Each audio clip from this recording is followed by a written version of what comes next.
ও মদিনার বুলবুলি কেমনে তোমায় রই ভুলি সবাই ও মদিনার সবাই বলে না আবার ও মদিনার বুলবুলি কেমনে তোমায় রই ভুলি দিন কাটে আর রাত কাটে তোর বেদনার ফুল তুলি কেমনে তোমায় রই ভুলি বলাল ওলা বিকামালিহি কশাফত জা বিজমালিহি حسنت جميع خصالهم صلوا عليهم الله أكبر বেলাল ছিলেন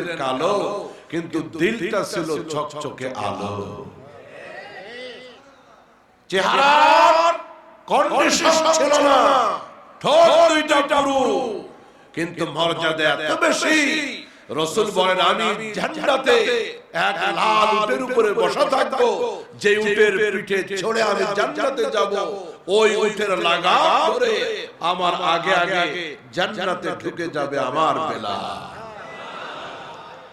নবীজি মেরাজ কমপ্লিট করে এসে হযরত বেলালকে ডাক দিয়ে বলে বেলাল কি আমল করো তুমি কবে কবে তুমি আল্লাহকে হাত করে ফেলেছো এমন মর্যাদা কিভাবে হলো হযরত বেলাল বলে ইয়া রাসূলুল্লাহ কি মর্যাদা হয়েছে আমার আমি একটু জানতে চাই রাসূল বলেন বেলাল আমি জান্নাত ঘুরে ঘুরে দেখতেছিলাম বিরাট জান্নাত একাকী মনে হচ্ছিল আমার একটু মন চাচ্ছিল পাশে যদি কেউ থাকতো একটু ভালো লাগতো আমার এমন সময় আমি শুনতে পেলাম আমার কানে কে যেন পাশে হাঁটতেছে জুতার আওয়াজ পাওয়া যায় ফেরেশতা জিবরাইলকে প্রশ্ন করলাম জিবরাইল কার পায়ের আওয়াজ হযরত জিবরাইল বলেন ইয়া রাসূলুল্লাহ আপনার কলিজার টুকরা বেলালের পায়ের আওয়াজ কি আমল করো তুমি থাকো দুনিয়ায় জান্নাতে পায়ের আওয়াজ পাওয়া যায় কেঁদে উঠলেন হযরত বেলাল চেহারাটা কালো কুৎসিত দুই চোখ থেকে মুক্তার দানার মতো পানিগুলি বের হয়ে গেল হযরত বেলাল বলেন ইয়া রাসূলুল্লাহ আমার তো কোনো দাম ছিল না আমার মাও ছিল গোলাম বাবাও ছিল গোলাম আমি বেলাল হলাম গোলামের ঘরের গোলাম বামিনার কোল জুড়ে ওই হাসর জানি আল হেলাল সেই হাসিতে মুগ্ধ হয়ে আহাদ আহাদ গাই বেলাল আহাদ আহাদ গাই বেলাল হযরত বেলাল বলেন ভাই ভাই কর আমার কোনো মূল্য মর্যাদা ছিল না আপনার ভালোবাসায় রবের ভালোবাসায় আমি ঈমান আনলাম কালিমা পড়লাম পয়গম্বর আমার আমল সম্পর্কে আপনি ভালো জানেন রাসূল বলতেছেন বেলাল তবুও তোমাকে বলতে হবে স্পেশাল কোন আমলটা করো বিশেষভাবে কি আমল তুমি করো রবের দরবারে এমন মর্যাদা তোমার হয়ে গিয়েছে আমলটা আমাকে বলতে হবে আমি আমার উম্মতকে বলে দিব আমার উম্মতেরা যেন আমার বেলালের মতো মর্যাদা অর্জন করতে পারে কাঁদো কাঁদো করে হযরত বেলাল রাসূলকে বলতেছেন নবী আমার বড় বড় আমল আমার নাই কিন্তু নিয়মিত একটা আমল আমি করি কখনো ছেড়ে দিই না আমি যখন ওযু করে পবিত্র হয়ে যাই আমি ওযুর পরে 2 রাকাত নফল নামাজ ছেড়ে দিই না তাহিয়াতুল ওযু ওযুর পরে 2 রাকাত তাহিয়াতুল ওযুর নামাজ আমি কখনো ছেড়ে দিই না আল্লাহর পয়গম্বর বলে বেলাল রে এই আমলটা চালু রাখবা এই আমলের বরকতে এমন মর্যাদা বেড়ে গেছে তুমি থাকো দুনিয়ায় জান্নাতে জুতার আওয়াজ পাওয়া যায় হযরত বেলাল মদিনার অলিতে গলিতে একটা যুদ্ধের ডাক দিচ্ছেন মদিনার লোকেরা কাফেরদের সাথে ঈমান এবং ইসলামের জিহাদ হবে তোমরা প্রস্তুতি গ্রহণ করো ওই মদিনার বিধবা নারী এই রকম একটা বাচ্চার মা তার দুই চোখ থেকে টপ টপ করে পানি পড়তেছে। বদরের যুদ্ধে স্বামী মারা গেছে, তা কাঁদতেছে, দুই চোখে টপ টপ করে পানি পড়ে। ছোট বাচ্চা মায়ের কাছে চলে আসলো, মাকে ডাক দিয়ে বলে, মা চোখের কোনায় কেন পানি? বুঝতে পেরেছি বাবার কথা মনে হয়ে গেছে, আব্বা শহীদ হয়েছে, সেই বাবার কথা মনে পড়ে গেছে, হয়তো বাবার কথা মনে পড়ার কারণে তুমি কাঁদো। মা জননী ছোট্ট বাচ্চাকে বুকের সাথে চেপে ধরে বলে, বাবারে তোর আব্বুর জন্য কাঁদি না। এবার সন্তান বলে, তাইলে কেন কাঁদে? তোমার চোখে কেন পানি দেখা যায়? বাবার সন্তানকে বলে, বাবারে ওই যে হযরতে বেলাল যুদ্ধের ঘোষণা দিচ্ছেন, আজকে ওই সমস্ত নারীরা বড় সৌভাগ্যবান যারা আল্লাহর নবীর নির্দেশ পালন করে নিজেদের স্বামীকে যুদ্ধের ময়দানে পাঠিয়ে দিবে। ওই সমস্ত মায়েরা বড় সৌভাগ্যবান যারা তাদের যুবক সন্তানকে জিহাদের ময়দানে পাঠিয়ে দিবে। কিন্তু আমি তো স্বামী হারা, আমার তো স্বামী নাই, প্রাপ্তবয়স্ক বড় বড় সন্তান আমার না। আমি আল্লাহর নবীর নির্দেশে আজকে যুদ্ধের ময়দানে কারে পাঠাবো? আমার তো পাঠানোর মতো কেউ নাই। এই জন্য আমি আফসোস করতেছি, কাঁদতেছি। একটু জোরে জোরে বলেন না আল্লাহু আকবার। অগণিত টুকরার মা বোনেরা, অঠঙ্গির মায়েরা, তিন দিন চিল্লার তাবলীগের স্বামীকে পাঠাইতে বড় কষ্ট হয়ে যায়। আর ওই মদিনার মা, ওই নারীরা নিজের স্বামীকে যুদ্ধের ময়দানে পাঠিয়ে দিত ঈমানের জন্য, ইসলামের জন্য। যদি জীবনটাও চলে যায় তারা পরোয়া করত না, কারণ নিজেদের চাইতে তারা আল্লাহকে বেশি ভালোবাসত, রাসূলকে তারা বেশি ভালোবাসত, ঠিক কিনা?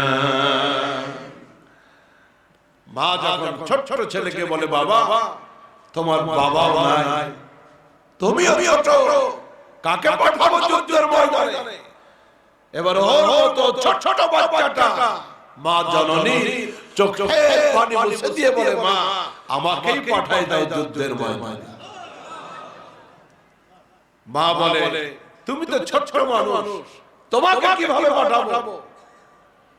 ছোট ছোট বাচ্চা বলে, মা শুনতে পেয়েছি আগামীকাল সকালবেলা ফজরের পরে পয়গম্বর বিশ্বনবী রাহমাতুল লিল আলামিন সৈন্য বাছাই করবে, কারা যুদ্ধে যাবে তাদেরকে বাছাই করবে। আমাকে নিয়ে চলো বিশ্বনবীর দরবারে, রাসূল যদি এলাও করে আমি যুদ্ধের ময়দানে যেতে রাজি আছি। রাত পার হয়ে গেল, সুবহ সাদিক হয়ে গেল, ফজরের নামাজের পরে নবীজি সৈন্য বাছাই করতেছেন, সৈন্য সিলেক্ট করতেছেন কারা যুদ্ধের ময়দানে যাবে। আবার ভাইরা, বদরের শহীদের স্ত্রী কলিজার টুকরা ছোট্ট বাচ্চা নিয়ে আল্লাহর পয়গম্বরের ওই লাইনে দাঁড়ায় গেছে, যে লাইনে সন্তানদেরকে পিতামাতা নিয়ে সিরিয়ালে দাঁড়ানো, জিহাদে যাবে, যুদ্ধের ময়দানে যাবে। চলতে চলতে ওই ছোট বাচ্চা নিয়ে ওই মা রাসূলের দরবারে হাজির, সিরিয়াল মোতাবেক নবীজির সামনে হাজির। রাসূল বলতেছে, আচ্ছা এই বাচ্চাটা এত ছোট মানুষ তো যুদ্ধে নেওয়া যাবে? ওই বিধবা নারী বলি, ইয়া রাসূলুল্লাহ আমার একমাত্র সন্তান বদরি সাহাবীর কলিজার টুকরা নবী, আমার তো স্বামীও নাই, আমি কাকে যুদ্ধের ময়দানে পাঠাবো? এজন্য আমার বাচ্চাটা যেতে রাজি, আপনি যদি কবুল করেন ইয়া রাসূলুল্লাহ এই বাচ্চাটা আমি পাঠাইতে রাজি আছি, আপনার যদি কোনো কাজে আসে। রাসূল বলতেছেন, না ও তো একেবারে বাচ্চা মানুষ, ওকে নেওয়া যাবে না, তুমি ওকে বাড়ি নিয়ে যাও। এবার বাচ্চা ছেলে বলে, ইয়া রাসূলুল্লাহ আমি আমার মাকে দেখেছি, মা যখন বাড়িতে রান্না করে মাকে দেখেছি, মা চুলার ভিতরে লাকড়ির ভিতরে যখন আগুন লাগান, একবারে বড় লাকড়িতে আগে আগুন লাগান না, আমার মা ছোট ছোট টুকরাগুলিতে আগে আগুন লাগান। কাঠের টুকরার ভিতরে আগে আগুন লাগায়া চুলার ভিতরে ফেলে দেন। এরপরে বড় খড়িগুলা দেন, বড় লাকড়িগুলা দেন।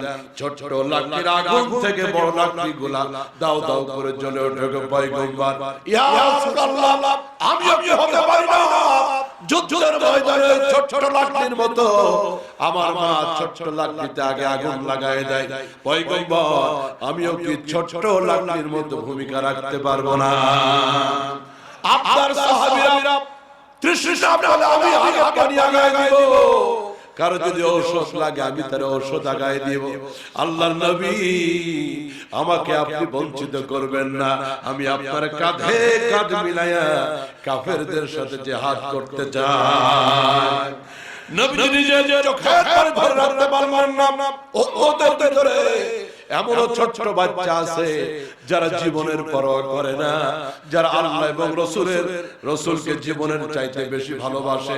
নবীজি এই নারীকে ডাক দিয়ে বললেন, নারী রে, শহীদের স্ত্রী সন্তানকে নিয়ে ঘরে চলে যাও, যুদ্ধের ময়দানে পাঠানো লাগবে না। আল্লাহ রাব্বুল আলামিন কিয়ামতের ময়দানে তোমাকে মুজাহিদের মায়ের মর্যাদা দিয়ে দিবে। আল্লাহু আকবার। আমার আজ এই ছোট ছোট মাসুম বাচ্চার বক্তব্য শুনে ওই মদিনার ছোট ছোট বাচ্চার কথা মনে পড়ে গেল। না, হতাশ হওয়ার কোনো কারণ নাই। এখনো জাতির ভিতরে বীর মুজাহিদ পয়দা হওয়ার সম্ভাবনা আছে। কথা বলেন ঠিক কিনা? কলিজার টুকরা বন্ধুরা আমার, আল্লাহ পাক ওকে যেন জামানার মামুনুল হক হিসেবে কবুল করেন। আল্লাহ পাক আল্লামা দেলাওয়ার হোসেন সাইদির মতো ভূমিকা রাখার তৌফিক দান করেন। জোরে বলেন আমিন। আসেন, ওয়াজ মোটামুটি অর্ধেক শেষ। এবার আমি আপনাদের সামনে সূরা বনি ইসরাঈলের ছোট্ট একটি আয়াত তেলাওয়াত করেছি। আর আধা ঘন্টা দেওয়া যাবে তো ইনশাআল্লাহ? রাজি আছেন ইনশাআল্লাহ? মাশাআল্লাহ। তো দাঁড়িয়ে না থেকে বসে গেলে ভালো হয়, যেহেতু বসার জায়গা আছে। আর কথা যা বলবো ভালো লাগবে ইনশাআল্লাহ। 12:15 বাজে, আমরা 12:30 মোনাজাত দিব। ভাইরা বসে গেলে ভালো হয়। রব্বে কারীম তার হাবিবকে বলতেছেন, নবী আমান ওয়া নুনাজ্জিলু মিনাল কুরআনি মা হুয়া শিফা। রব্বে কারীম পবিত্র কোরআনের বৈশিষ্ট্য বয়ান করতেছেন তার রাসূলের কাছে, আমি আপনার প্রতি যেই কোরআন নাযিল করলাম এই কোরআনের ভিতরে রোগের প্রতিষেধক ঔষধ দিলাম। সুবহানাল্লাহ। আগামীকাল সকালবেলা নাস্তা খাওয়ার পরে বললেন, আরো আস্তে কর, এবারে একটু চিল্লায় বলেন সুবহানাল্লাহ। লাভ বলি, কারণ জাতে বাঙালি তো লাভের খবরটা না শুনলে লাভ দিতে যায় না। আগে লাভ বলি। নবীজি বলেন সুবহানাল্লাহি তাবলাউল মিজান। এই পৃথিবীতে যারা বেশি বেশি সুবহানাল্লাহ, আল্লাহু আকবার, আলহামদুলিল্লাহ এই জিকির তাসবিহগুলি বেশি বলবে, নবীজি বলেন কিয়ামতের ময়দানে একেবারে মিজানের পাল্লা পরিপূর্ণ করে আল্লাহ তাদেরকে নেকি দিবেন। এই যে আওয়াজ বাড়ছে না কমছে। আর একটা লাভের কথা বলি, নবীজি মেরাজের সফরে যাচ্ছেন। সপ্ত আকাশে টাকা হয়ে গেল মুসলিম জাতির পিতা ইব্রাহিম আলাইহিস সালাম। একসাথে বলো তো, মুসলিম জাতির পিতা কে? জাতির পিতা। আরো জোরে। রব্বে কারীমের দরবারে প্রশ্ন করলাম, আল্লাহ মুসলিম জাতির পিতাকে আমাকে বলে দাও। কারণ আমাদের উপরে জোর করে মাঝে মাঝে পিতার বাবার সাফাই দেওয়া হয়, যাতে যেন আসল পিতার না ভুলে যায়। আমাদেরকে পিতার ঠিকানা দিয়ে দাও, বাবার ঠিকানা বলে দাও। রব্বে কারীম বলে দিলেন, মিল্লাতা আবিকুম ইব্রাহিম হুয়া সাম্মাকুমুল মুসলিমিন। আল্লাহু আকবার বলেন। পবিত্র কোরআন হাকিমের ভিতরে রব্বে কারীম বলে দিলেন, গোটা পৃথিবীর উপরে 200 কোটি মুসলমান। এই মুসলমানের জাতির পিতা, মুসলিম জাতির পিতা ইব্রাহিম খলিলুল্লাহ। আর ইব্রাহিম খলিলুল্লাহ আমাদের নাম রেখেছেন মুসলমান। আমাদের মুসলমান নাম রাখছে আমাদের বাবা ইব্রাহিম খলিলুল্লাহ। তাহলে মুসলিম জাতির বাবা কে? দাঁড়ানো ভাইরা বলেন না মুসলিম জাতির বাবাকে? এবার বলেন আদম আলাইহিস সালাম গোটা পৃথিবীর মানব জাতির বাবা। হিন্দু বৌদ্ধ মুসলিম ইহুদি খ্রিস্টান বৌদ্ধ মগমরণ চাচমা যত জাতি আছে যার নাম মানুষ, এই দুনিয়ার মানব জাতির বাবাকে যে আদম আলাইহিস সালাম। তাহলে মুসলিম জাতির বাবা ইব্রাহিম খলিলুল্লাহ আর মানব জাতির বাবা আদম সফিউল্লাহ। মনে থাকবে? গত বছর আগের বছর মনে আছে কিনা? পাঠ্যপুস্তকে বানর ঢুকিয়ে দিয়েছিল যে বানরের থেকে মানুষ আসছে, মানুষের পূর্বপুরুষ বাবা বানর। নাউজুবিল্লাহ। ওই সিফাতে কইছে আউযুবিল্লাহ। জোরে জোরে নাউজুবিল্লাহ। নাস্তিক বেঈমান বলি ক্ষমতা পেয়ে, নাস্তিক বেঈমান বলি শিক্ষা কার্যক্রমের নেতৃত্ব পেয়ে জাতিকে বানর বানাতে চেয়েছিল, ঠিক কিনা?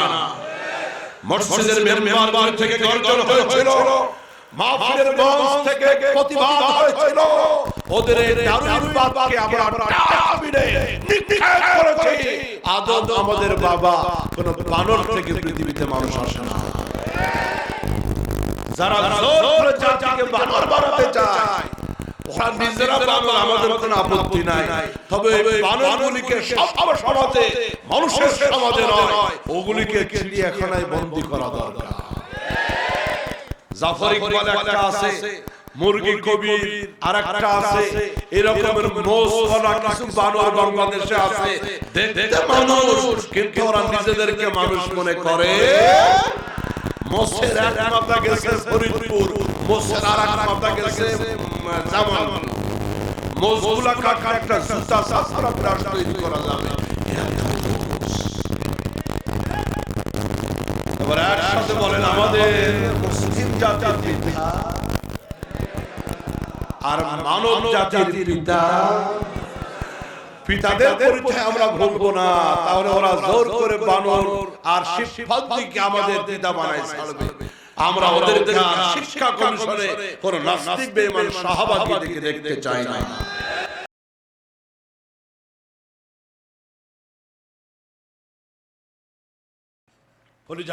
বন্ধুরা আমার তো বলতেছিলাম আমরা বাবাকে ভুলবো না, পিতাকে ভুলবো না।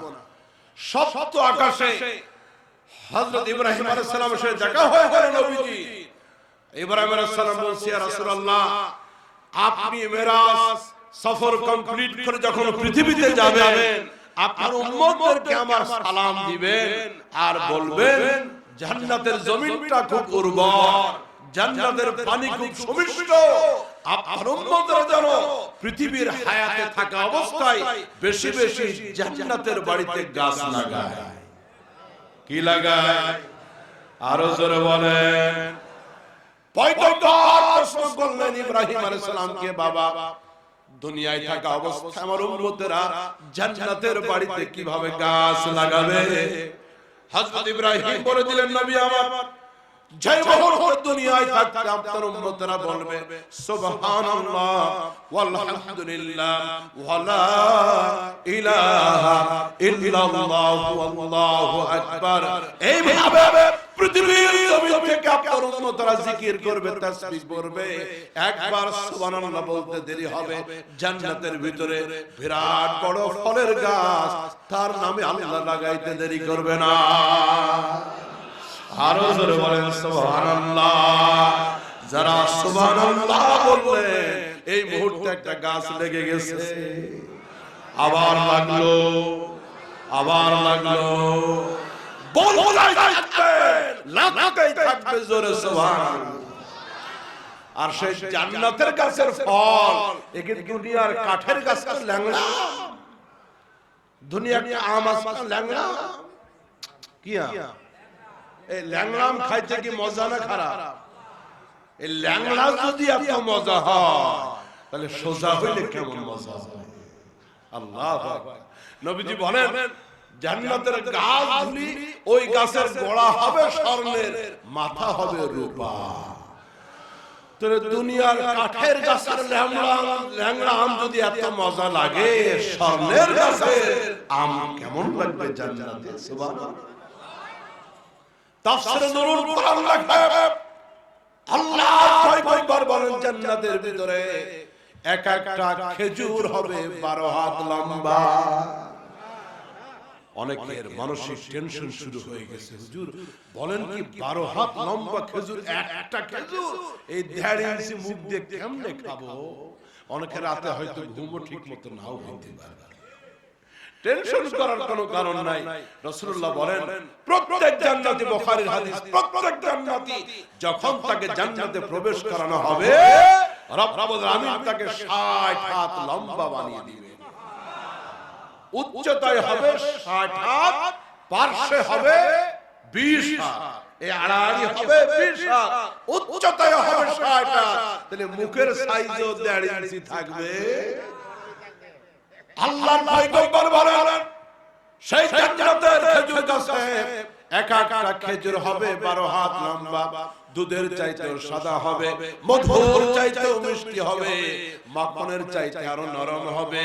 12 হাত লম্বা খেজুরে 1 ইঞ্চিও বেশি থাকবে না। তাহলে বেশি বেশি দুনিয়াতে বেশি বেশি জিকির করব, তাসবিহ পড়ব, গীবত শিকায়ত করব না, পরচর্চা পরনিন্দা করব না। হাতে থাকবে তাসবিহ, মুখে থাকবে সুবহানাল্লাহ ওয়ালহামদুলিল্লাহ লা ইলাহা ইল্লাল্লাহ সুবহানাল্লাহ ওয়ালহামদুলিল্লাহ লা ইলাহা লা ইলাহা ইল্লাল্লাহ মুহাম্মাদুর রাসূলুল্লাহ। আওয়াজ দিয়ে বলেন সাল্লাল্লাহু আলাইহি ওয়াসাল্লাম। কলিজার টুকরা বন্ধুরা আমার, রব্বুল আমিন রাসূলকে ডাক দিয়ে বলে পয়গম্বর, ওয়া নুনাজ্জিলু মিনাল কুরআনি মা হুয়া শিফা। আমি তোমাকে এমন কোরআন দিলাম যেই কোরআনের ভিতরে রোগের ঔষধ দিয়ে দিলাম। জোরে জোরে বলেন সুবহানাল্লাহ। এলাকায় ফার্মেসি আছে না নাই? আচ্ছা, ফার্মেসিতে গেলে মাথা ব্যথার ঔষধ, দাঁতে ব্যথার ঔষধ, পেটে ব্যথার ঔষধ, হিস্টাসিন, নাফা, এই সেই কত ট্যাবলেট ফার্মেসিতে আছে না? এ তো দেহের রোগের ঔষধ পাবেন ফার্মেসিতে, কিন্তু অন্তরের ভিতরে যে রোগগুলি আছে, চুরি করা, হিংসা করা, মিথ্যা বলা, গীবত করা, ওজনে কম দেওয়া, জেনা ব্যভিচার করা, আপনারা বলেন তো যত দামি কোম্পানির ঔষধ হোক, কোন ডিসপেন্সারিতে অন্তরের রোগের ঔষধ কি পাবেন? সবাই বলেন পাবেন। রব্বুল আমিন পবিত্র কোরআন হাকিমের ভিতরে হৃদয়ের ঔষধ দিলেন। আল্লাহ বলে দিলেন ওয়া শিফাউল লিমা ফিস সুদূর। অন্তররোগের ঔষধ ফার্মেসির ভিতরে পাওয়া যাবে না, অন্তরের রোগের ঔষধ পাওয়া যাবে আল কোরআনে। এবার আমার কলিজার টুকরা ভাইরা, আমি দুই একটি ঔষধের কথা বলবো, আপনারা নিতে রাজি আছেন না? না, ঔষধ যদি তিতা লাগে তাও কি নিবেন? না, অনেকে ভাবসাব থেকে বুঝি না। ঔষধ যদি খুব তিতা হয়, যা দিব তাও কি নিবেন? শোনেন, কিছু ঔষধ আছে খুব মজার, যেমন সিবিট। সিবিট একটা সুস্থ মজা লাগে, চকলেট না হইলেও পোলাপান ওইটা পাইলেও মোটামুটি খুশি। সিবিট বুড়ারও মজা লাগে, গুড়ারও মজা লাগে, কিন্তু তিতা জ্বরের ট্যাবলেটটা বাচ্চারা খাইতে রাজি। আরো জোরে, কারণ জ্বর হইলে মুখ তিতা, জ্বরের ট্যাবলেট আরো তিতা। এখন এক বাচ্চা জ্বর হইছে, ঔষধ খাবে না, ট্যাবলেট খাবে না, ওর মাও ছাড়বে না। এখন বাচ্চার পিছে পিছে দৌড়াইতেছে, বাচ্চাও দৌড়াইতেছে, ঔষধ খাবে না। শেষমের মা বুদ্ধি করে মিষ্টির ভিতরে, একটা বড় মিষ্টির ভিতরে ট্যাবলেট দিছে ঢুকায়।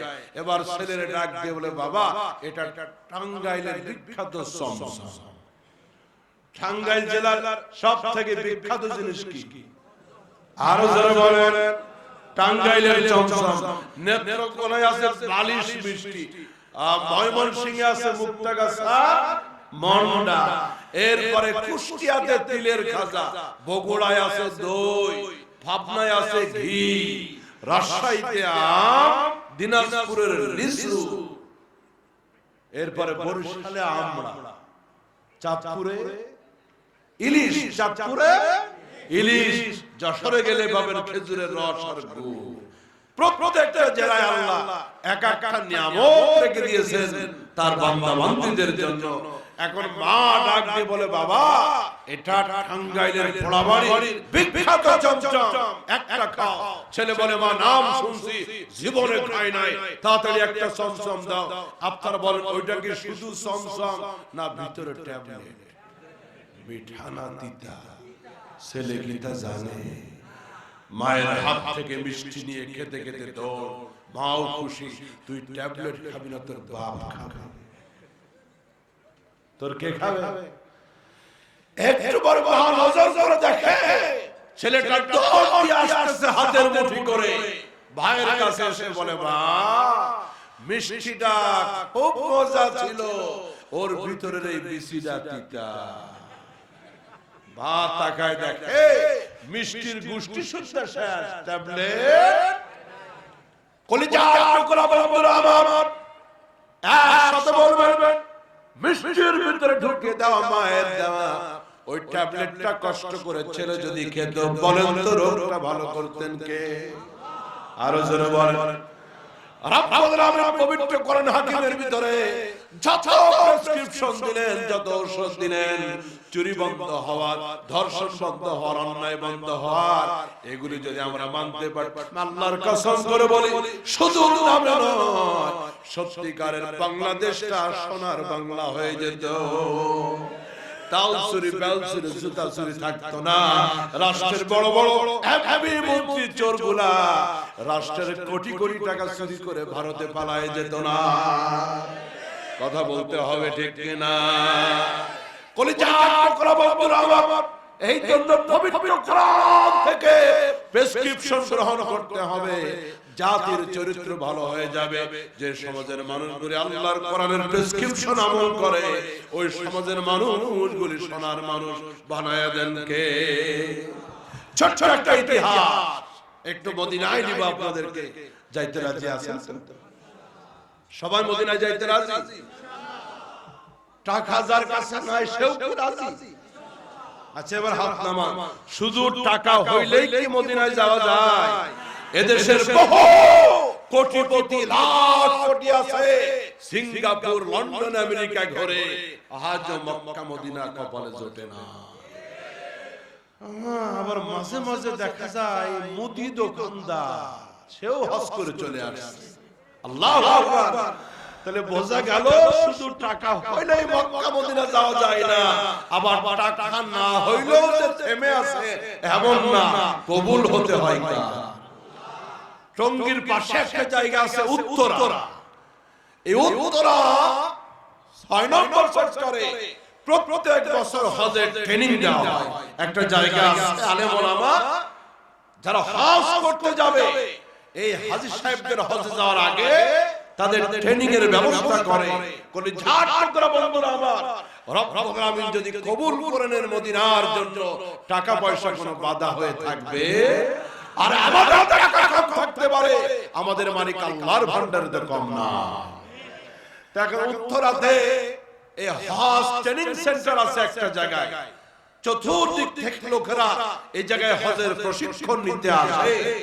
আবার প্রশিক্ষণ শেষে যার যার ঘরে চলে যায়।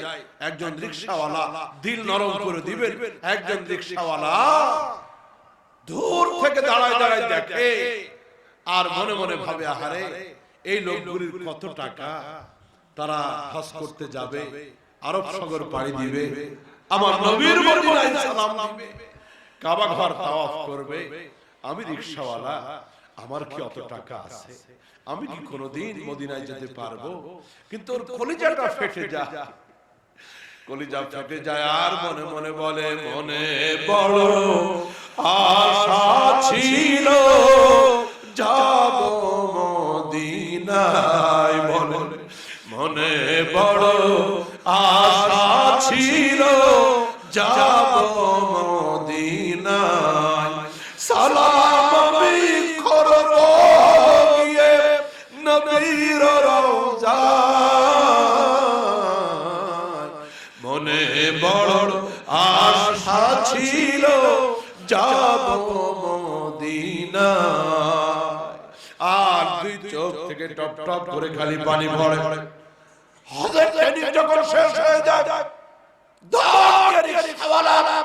রিকশা নিয়ে ওই ট্রেনিং সেন্টারের গেটে হাজির হয়ে যায় আর যে কোন একজনকে উঠায় নাই বলে কোথায় যাবেন অমুক জায়গায় তার বাড়ির গেটে পৌঁছায় দেয় ভাড়া দিতে গেলে ভাড়া নেয় না লোকেরা বলে ব্যাপার কি ভাড়া নাও না কেন রিকশাওয়ালা বলে আমার ভাড়া লাগবে না যারা আল্লাহর নবীর রওজা জিয়ারতে যাবে মক্কায় যাবে আমি অন্তত নিজে যাইতে না পারলেও ওই হাজীদের খেদমত করতে চাই এইভাবে প্রায় সপ্তাহখানি হজের ট্রেনিং সেখানে হয় প্রত্যেক দিন ট্রেনিং চলাকালীন সময় রিকশাওয়ালা চুপ করে দাঁড়ায় থাকে লোকগুলি বের হয় যারা সুযোগ পায় তার বাড়ি পর্যন্ত আগায় দিলে হজে যেতে পারবো না অন্তত হাজীদের খেদমত করব এক ডাক্তার সাহেব একদিন বলে রিকশাওয়ালা এর ব্যাপার করে বেটা তোমার কাজ কাম নাই সংসার নাই তুমি এই জায়গায় চুপচাপ বসে থাকো যতক্ষণ ট্রেনিং হয় এই বেটা আবার রিকশায়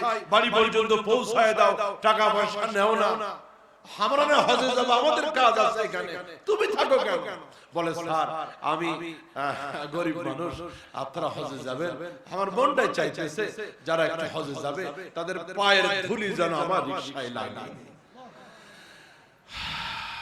ডাক্তার সাহেব বলে আচ্ছা আমরা না হজে যাব তোমার কি মন চায় না রিকশাওয়ালা ফেল করে ছোট ছোট বাচ্চার মতো কেঁদে দিয়েছে চোখ থেকে পানি বের হয়ে গেছে বলে স্যার চাইলেই কি আর না চাইলেই কি আমরা গরিব মানুষ পেডেল ঘোরালে ভাত পেটে ঢোকে না টুক চালালে ঢোকে না আমার আর ইচ্ছা মন তো চাই কিন্তু যাইতে পারবো না ডাক্তার কয় আচ্ছা আমি তো আমার পরিবার নিয়ে যাব অসুস্থ মানুষ আছে আমাদের সেবার জন্য একজন সুস্থ সুঠামদেহী লোক দরকার আচ্ছা রিকশালা তুমি কি হজে যাবা যদি তোমার নিয়ে যায় আমি আল্লাহু আকবার আল কাউসার একটা পত্রিকা আছে মুফতি আব্দুল মালিক সাহেব বাইতুল মুকাররমের যিনি ইমাম খতিব এখন ওই হুজুরের মাদ্রাসা থেকে এই বইটা বের হয় ওই বইয়ের ভিতরে ঘটনা লিখছে যে গরিব মানুষ দেখে মন ভাঙা যাবে না আল্লাহ কারে কখন ডাক দেয় সুবহানাল্লাহ ডাক্তার আমার একজন লোক দরকার সাথে যাওয়ার জন্য তুমি কি হজ করতে রাজি আছো রিকশাওয়ালা যেন আকাশের চাঁদ হাতে পেয়েছে রিকশাওয়ালা ডাক দিয়ে বলে ডাক্তার সাহেব এত চতুর গোষ্ঠীর কফানামা আমি রাজি আছি তৈরি আছি এবার রিকশাওয়ালার হাতে ডাক্তার সাহেব টাকা দিয়ে বলে তাড়াতাড়ি পাসপোর্ট করো ভিসার ব্যবস্থা আমি করতেছি রিকশাওয়ালা পাসপোর্ট করে ভিসা হয়ে গেল হজের ভিসা লেগে গেল রিকশাওয়ালা টাকা নাই পয়সা নাই আমার আল্লাহ কবুল করে আরব সাগর পাড়ি দিয়া মক্কা মদিনায় হাজির করছে মন আমার কাঁদে রে প্রাণ আমার কাঁদে রে যেতে সোনার মদিনায় বলেন না মন আমার কাঁদে রে প্রাণ আমার কাঁদে রে যেতে সোনার মদিনায়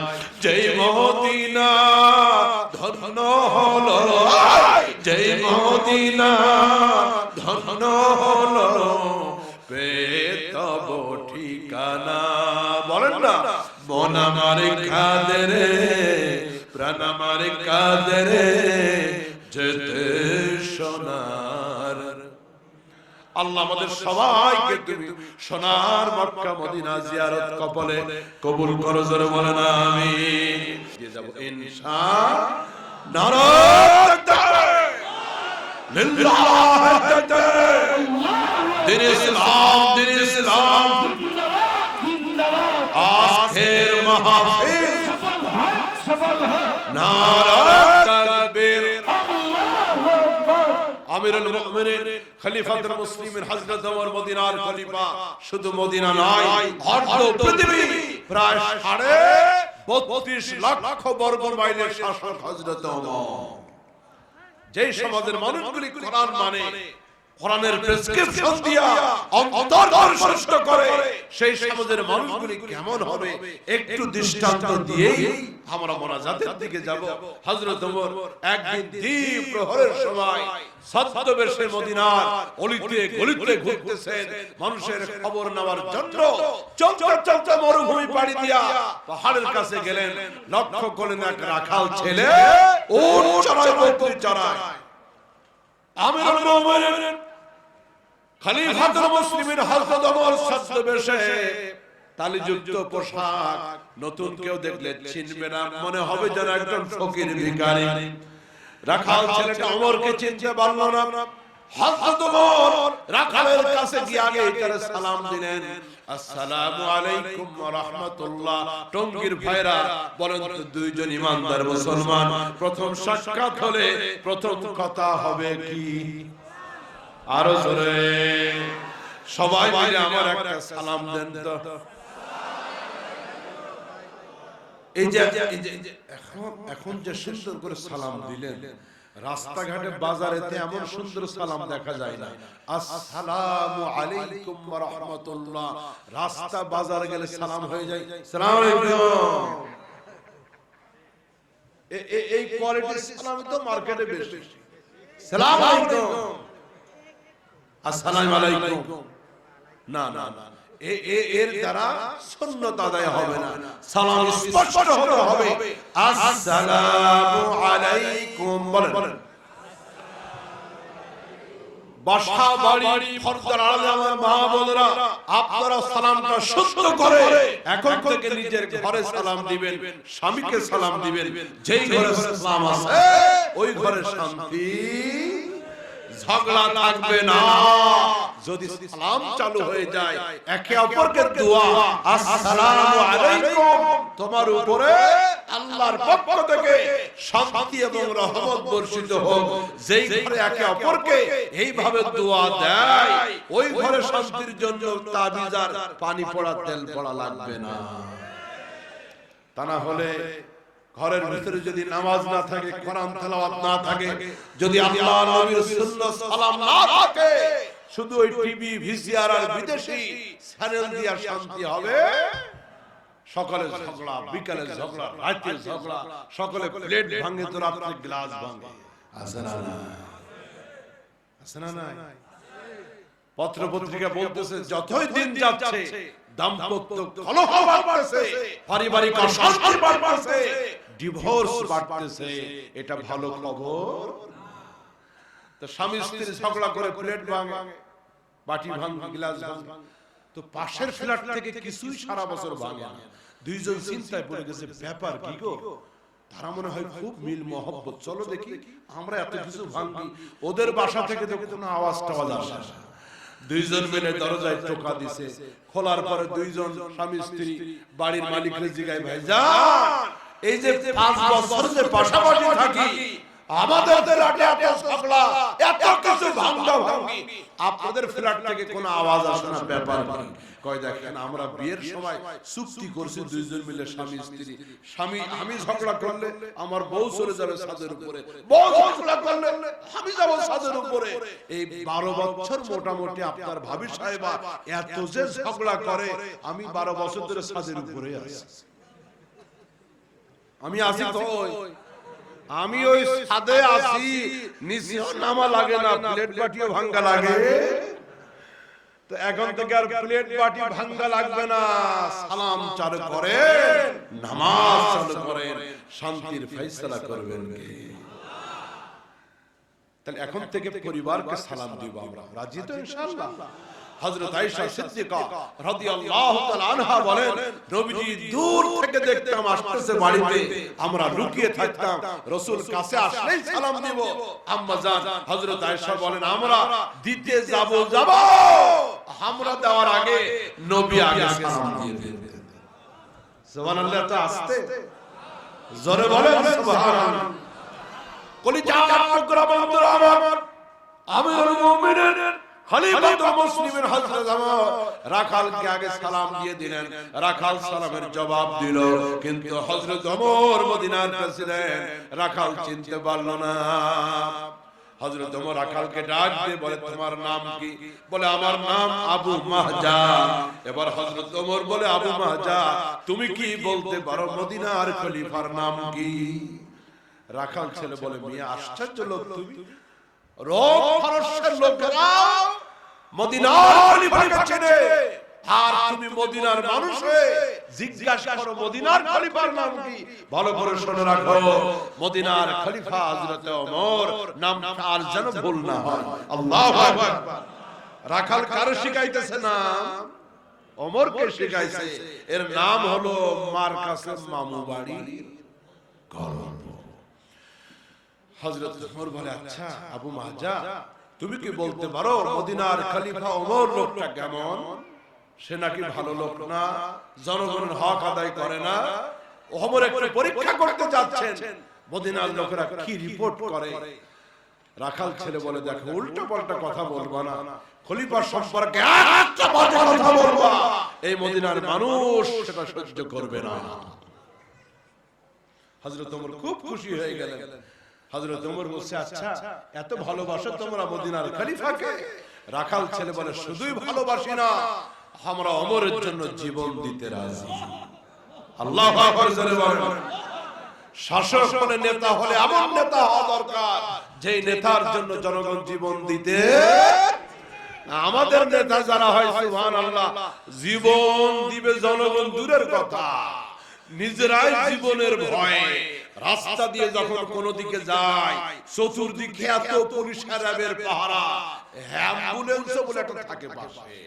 নেতা যখন যায়, যত বড় নেতা তত অস্ত্র, পুলিশের পাহারা, মনে হয় নেতা যায় না, পুলিশে কোনো আসামি ধরে নিয়ে যাইতেছে। কথা বলেন ঠিক না? নেতা হলে ওমরের মতো নেতা হও, পুলিশের পাহারা লাগবে না, রহমতের ফেরেশতা দিয়ে পাহারা দিবেন কে? আমরা আমার বাংলাদেশে নতুন নেতা যাদেরকে বানাবো, কোন লুটতরাজকারী ডাকাতকে আমরা বসাইতে রাজি না। দেশের শাসক আমরা তাদের দায়িত্বে যারা সংসদে কাদিয়ানীদেরকে মুসলিম ঘোষণা করবে, রাষ্ট্র ব্যবস্থায় তাদের দায়িত্বে যায় যারা নাস্তিক বেঈমান নবীর কটূক্তিকারীদেরকে ফাঁসির হুকুম দিবে। তা না হলে বিগত 53 বছর যারাই ক্ষমতা পেয়েছে, চুষে চুষে জাতির কপালে আর কিছু বাকি রাখে। ওই আমি অনেক সময় বলি, দুপুর বেলা গেছে হোটেলে খাইতে, এখন ডালের ভিতরে আমের বড়া পাইছে, টঙ্গীর লোকেরা আমের বড়ারে কি কয়? আমের আটি নাকি আর কিছু কয়? কত বিসিও বলে, সব বিসি তার ওই বিসি, আমের আটিও বলে, বড়াও বলে। তো খাইতে গিয়ে ডালের ভিতরে আমের বড়া পাইছে, খুব খুশি, চুষতেছে, কিন্তু টেস্ট লাগে না, মজা লাগে না। হোটেল বয়কে ডাক দিয়ে বলে, আমের আটি দিছি, বড়া দিছি, মজা লাগে না কেন? কয়, স্যার সরি, কিয়ামতের আগেও মজা পাবেন না, কারণ আপনি চুষার আগে আর 3 জনে চুষছে। কয়জনে চুষছে? তো আমার দেশ চুষতে চুষতে আর কোনো মজা রেখে যায়? আল্লাহ ওমরের মতো একজন শাসক যদি মিলান, জাতির অধিকার রক্ষা হবে ইনশাআল্লাহ। এবার হযরত ওমর দিল নরম করে দিবেন। এবার হযরত ওমর রাখালের চরিত্র পরীক্ষা করতে চাইলেন, মদিনার মানুষগুলি কোরআন মানে কিনা, কোরআনের প্রেসক্রিপশন দিয়া অন্তরের চিকিৎসা করলো কিনা, তাকওয়া পরহেজগারি আছে কিনা। হযরত ওমর বলে, আবু মাহজা একটু দুধ আমারে দাও, আমি একটু দুধ পান করতে চাই, বহু দূর থেকে আসছি। আসলে দুধ খাওয়া মতলব না, রাখালের ঈমান পরীক্ষা করা মতলব। আবু মাহজা রাখাল ছেলে বলে, আমি তোমাকে দুধ দিতে পারবো না, কারণ আমি রাখাল পাহারাদার, মালিক আমার বাড়িতে, মালিকের পারমিশন ছাড়া ওটা দুধ দিলে কিয়ামতের ময়দানে আমাকে আসামির কাঠগড়ায় দাঁড়াতে হবে, আমি আমানত খেয়ানত করতে রাজি না। সুবহানাল্লাহ বলেন না। আমানত রক্ষা করা এটা মুমিনের অত্যন্ত বড় গুণ। রাসূল বলেন লা ঈমানা লিমান লা আমানাতা লাহু, যে ব্যক্তির ভিতর আমানতদারি নাই সে প্রকৃত মুমিন হতে পারে। হযরত ওমর কয় আচ্ছা আমি তোমার কিছু টাকা দিই, একটু লোভ ধরাচ্ছেন দেখ কাজ হয় কিনা, আমি তোমার কিছু টাকা দিই, একটা বকরি আমার কাছে বিক্রি করে দাও। রাখাল কয় বকরি যে বিক্রি করতেছি বাড়ি গেলে মালিকরে কি জবাব দিব? হযরত ওমর কয় তোর মালিক তো দেখতেছে না। রাখাল কয় বাড়ির মালিক নাই, না দেখলো আমার আরশের মালিক আল্লাহ তো দেখে। হযরত ওমর কয় তাহলে এক কাজ কর, বাড়িতে গেলে মালিক যদি প্রশ্ন করে একটা বকরি গেল কই, হযরত ওমর বলতেছে আমি তোর টাকা দিই, একটা বকরি আমার কাছে বিক্রি করে দাও, আমি দুধ খাইতে পারবো, টাকা পাবা তুমি। মালিক বুঝবে না, প্রশ্ন করলে বলবা ভাগ, একটা বকরি খেয়ে ফেলছে বাগে, দেখবা সবকিছু ঠিক হয়ে যাবে। রাখাল ছেলে হুঙ্কার দিয়ে মদিনার খলিফা ওমরের দিকে তাকায় বলে মিয়া তুমি দেখতে খুব ভালো কিন্তু তোমার স্বভাব ভালো না। আল্লাহু আকবার। দেখতে ভালো স্বভাব ভালো,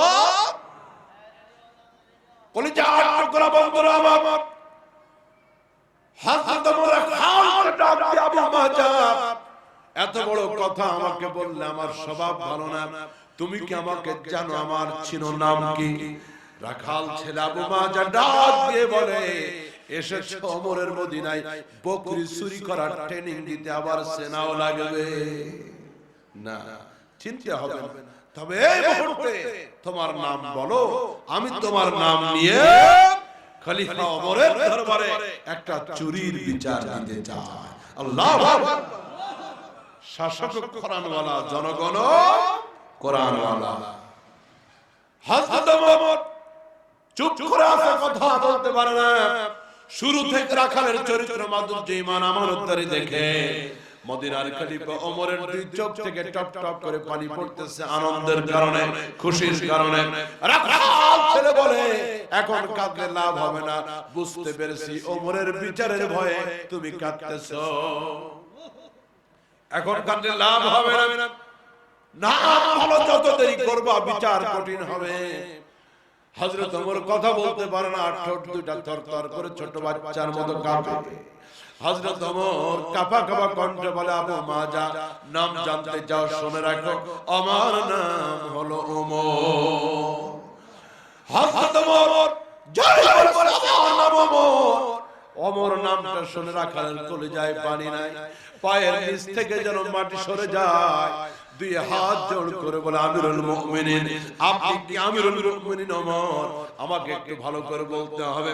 হযরত ওমর বলে আবু মাজা আমিরুল মুমিনিন ওমর কিনা আমি জানি না, তবে আমি হলাম সেই ওমর রাতের বেলা গোটা মদিনার যখন ঘুমায় আমি একা ওমরের চোখে ঘুমাই।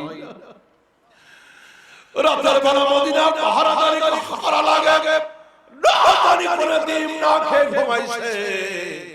কোন বিধবার চুলায় আগুন জ্বলে নাই, আমি হলাম সেই ওমর। এই মদিনার একটা মানুষ দূরের কথা, কুকুর যদি না খেয়ে মারা যায় মদিনার কাউকে জবাব দেওয়া লাগবে না রে, আমি ওমর আল্লাহর আদালতে জবাব দেওয়া লাগবে, আমি হলাম সেই ওমর আমিরুল মুমিনিন কেন আমি জানি না। রাখাল ছেলে বুঝতে পেরেছে, এবার দুইটা হাত দিয়া হযরত ওমরের পা জড়ায়া ডাক দিয়ে বলে আমিরুল মুমিনিন শুরুতেই কেন পরিচয় দিলেন না? না জানার কারণে কত বেয়াদবি করেছি, কটু কথা বলেছি, আমাকে আপনি মাফ করে দেন। বকরি একটা দুইটা না, যতগুলো দরকার নিয়ে যান, মালিকের সাথে বোঝাপড়া করব। হযরত ওমর রাখাল বুকের সাথে জড়ায়া কপালে চুমা দিয়ে বলে আবু মাজা ভয় নাই তোর, আমি তোকে মারবো না, আঘাত করব না, আমি তোকে একটা ধমক দিব না, কোনো টেনশন করবি না। তোর কোরআনের চরিত্র দেখে আমি ওমরের কলিজা খুশি হয়ে গেছে। এই মদিনা রাখাল পর্যন্ত না খেয়ে থাকবে, গরিবী জীবন যাপন করবে, চুরি করতে রাজি না। যেই মদিনার একটা রাখাল পর্যন্ত মালিকের আমানত নষ্ট করতে রাজি না, ওই মদিনা পাহারা দেওয়ার জন্য র‍্যাব আর পুলিশ লাগবে না, রব্বুল আলামিন আমার মদিনা পাহারা দিবে। সুবহানাল্লাহ। তাহলে সোনার মানুষ গড়তে গেলে কোরআনের সমাজ লাগবে কিনা? জোরে বলেন লাগবে কিনা? তাহলে আমি আমার সরকারকে বলবো, রাষ্ট্রের প্রত্যেকটা জায়গায় শুধু মসজিদ মাদ্রাসায় কোরআন থাকলে হবে না, একেবারে প্রাইমারি লেভেল থেকে সর্বোচ্চ বিদ্যালয় ভার্সিটির ভিতরে প্রত্যেকটা ক্লাসে বাধ্যতামূলক কোরআন শিক্ষা, ইসলাম শিক্ষা রাখতে হবে। কারা কারা প্রস্তাবে রাজি আছে? কোরআন ছাড়া সোনার মানুষ কোনদিন পাওয়া সম্ভব হবে না। ভাইরা, এই জন্য কোরআনের মাদ্রাসাগুলি অন্তত টিকিয়ে রাখা লাগবে।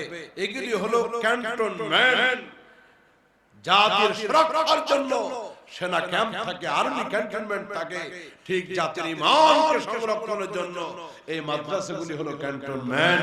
এই জন্য এই মাদ্রাসায় ভালোবাসা রাখতে হবে, সন্তান দিতে হবে, নাতিপুতি দিতে হবে, টাকা পয়সা দিতে হবে। মাদ্রাসায় কোনো আক্রমণ হামলা হলে প্রতিহত করতে হবে, এটার সাথে ভালোবাসা রাখতে হবে ইনশাআল্লাহ।